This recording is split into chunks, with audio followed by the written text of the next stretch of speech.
ఆ జాతి ఏంటో కూడా చాలా ఈజీగా చెప్పేస్తారు. నాకు అంత ఐడియా ఉండదు, కానీ వీటిలో అన్నిటిలో బంగినపల్లి రాజా అని అయితే మాత్రం తెలుసండి. ఆ ఫ్రూటే వేరు, దాని టేస్టే వేరు.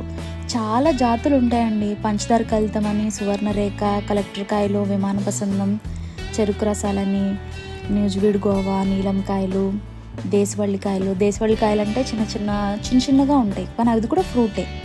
ఇలా చాలా రకాలు ఉంటాయి. నేను బాగా ఇష్టపడేది బంగినపల్లి మామిడికాయ ఒకటి, ఇంకొకటి ఈ చెరుకు రసాలు ఒకటి, కొబ్బరి మామిడికాయ అంటారండి. అది పచ్చిగా ఉన్నా కూడా చాలా స్వీట్ ఉంటుంది. లైట్గా ఉప్పు కారం వేసుకొని తినేయటమే.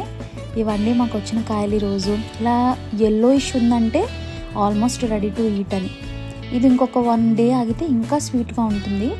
బట్ ఇంకా ఏమైనా పండిపోయినవి ఉంటే అవి ఇప్పుడు తినేస్తాం. ఇవన్నీ కూడా ఈ ఫస్ట్ పార్సలే. నెక్స్ట్ మళ్ళీ వచ్చేస్తే బంగినపల్లి ఇప్పుడే రావండి, కొంచెం